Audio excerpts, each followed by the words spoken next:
Olá, conversaremos agora sobre a terminologia dos gastos, só que enfatizando aplicações práticas. Quer dizer, em conversa anterior, nós discutindo o mundo dos custos, vimos a importância de entender a terminologia dos gastos, quer dizer, que permite então separar essa palavra ampla, que é a palavra gasto, em investimentos, custos ou despesas.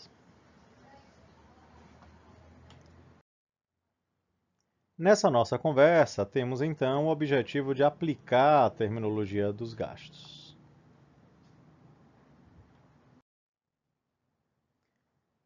A terminologia dos gastos, ela permite classificar os gastos.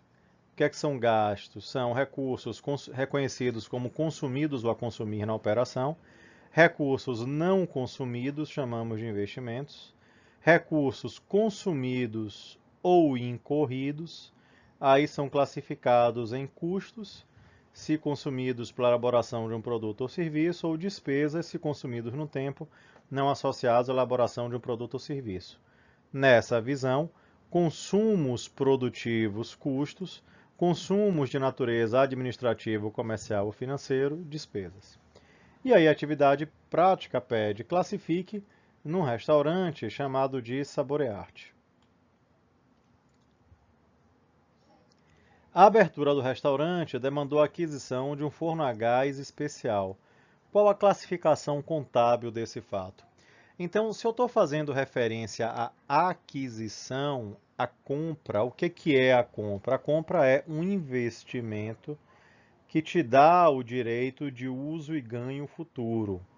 Então, tudo aquilo que nos dá o direito de uso e ganho futuro, quer dizer, um gasto, mas ainda não incorrido, é um investimento.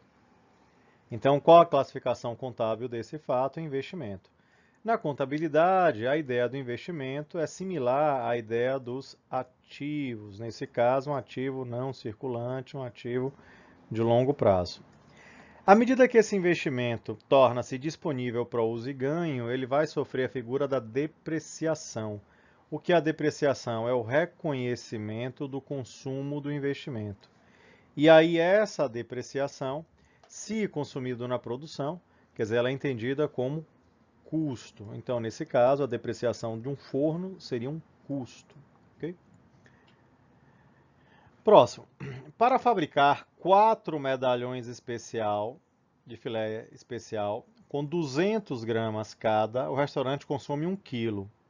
Aí, peraí, 1 quilo são 1.000 gramas. Se eu divido 1.000 gramas em porções de 200, eu encontro 4 porções. Só que ele está dizendo que ele consegue fabricar apenas 4. Então, nesse caso, o que é que eu estou entendendo? Que existe uma perda. E quando a perda é rotineira, ela é tratada como custo. As perdas são objeto aí de uma outra conversa nossa ainda sobre o mundo dos custos. Então, ora, se eu estou comprando por 10 e a perda rotineira eu vou tratar no custo, então esses 10 permitem produzir 4. Daí, então, qual seria o custo de cada um? Então, o custo de cada um é de R$ 2,50, porque eu estou entendendo que vai existir um consumo para a elaboração do medalhão do filé, do prato aí de medalhão do filé, e aí, nesse caso, o consumo produtivo ele é custo, o consumo para elaboração do produto ele é custo. C. Os gastos com profissionais envolvidos na cozinha do restaurante são classificados como custos, despesas ou investimentos. Então, usando a terminologia dos gastos, quer dizer, todo o consumo produtivo, ele é entendido como custo. Então, nesse caso, se ele é consumido na produção, então, nesse caso, entendendo na produção dos pratos, aí eu estou entendendo que ele seria tratado como custo.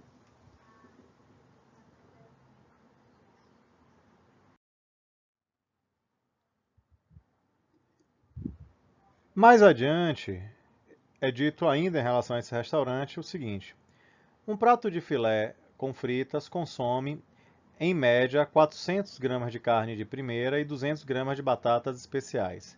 Cada quilo de carne custa para a empresa 12 e rende 900 gramas de bifes para o prato, quer dizer, existe uma perda, eu estou entendendo que é uma perda rotineira. Cada quilo de batata custa 2 e tem uma perda também de 20%. Além dos dois itens, gasta cerca de 2 com outros ingredientes. Então, se eu vou começar a fazer a apuração do custo, aí nesse caso, ele vai pedir: calcule o custo médio do prato e depois componha o preço usando um multiplicador de 2,50.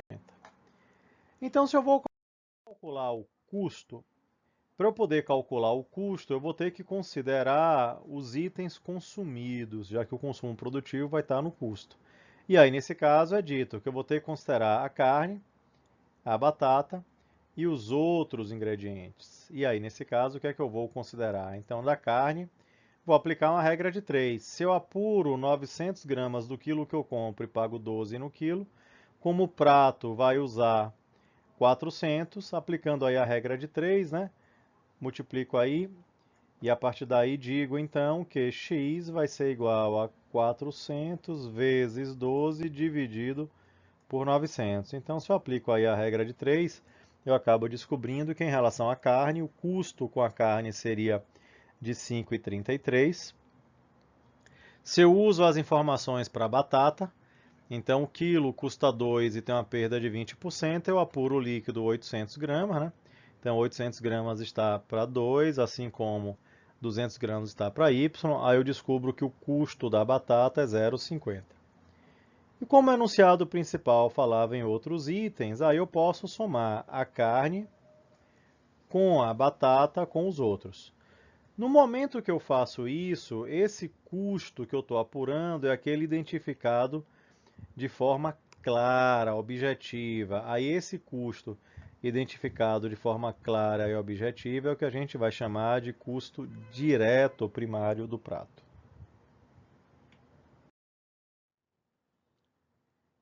Então aí nesse caso, o enunciado principal também falava aí de outros itens no valor de 2. Então quem vai ser o custo do prato? O custo do prato vai ser a carne, a batata, mais outros. Quando eu passo a régua, eu vou obter 7,83. Então, esse é o custo total do prato? Não, porque aqui todos os gastos indiretos que eu não consigo mensurar de forma objetiva e clara não estão aqui. Então, esse é o custo direto ou o custo primário do prato. Ora, e aí como é que eu vou formar o preço de venda? Ah, ele está falando em usar uma taxa de marcação.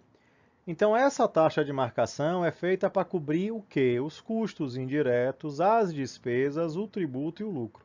Então, no momento que eu faço isso, ao multiplicar, quer dizer, 7,83, que é o custo direto do prato, vezes a taxa de marcação, aí eu vou obter o preço do prato. Então, o que que a gente está fazendo? A gente está usando um processo de formação do preço a partir de uma base, essa base é o custo direto.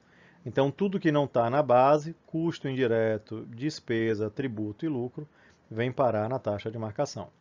Em outra conversa nossa, nós veremos como então compor a taxa de marcação. Com isso, eu obtive o preço do prato.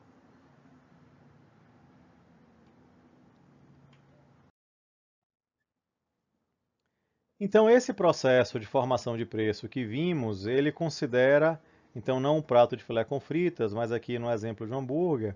Então, nesse caso, tudo aquilo que eu consigo identificar de forma clara e objetiva, eu posso chamar isso de custo direto. Então, esse custo direto está representando uma base, aquilo que eu estou isolando para a formação do preço. Daí, todos os demais itens que não estão na base, então, custos indiretos, despesas, impostos e tributos, impostos, tributos e lucros, né? Aí eu estou incorporando aqui nesse multiplicador taxa de marcação. E o preço, nesse caso, é um produto entre uma base e um markup, ou um multiplicador, uma taxa de marcação. Com isso, então, aplicamos a terminologia dos gastos, quer dizer, em uma série de exemplos didáticos, esperando com isso ter intensificado aí sua aprendizagem sobre a terminologia dos gastos. Bons estudos!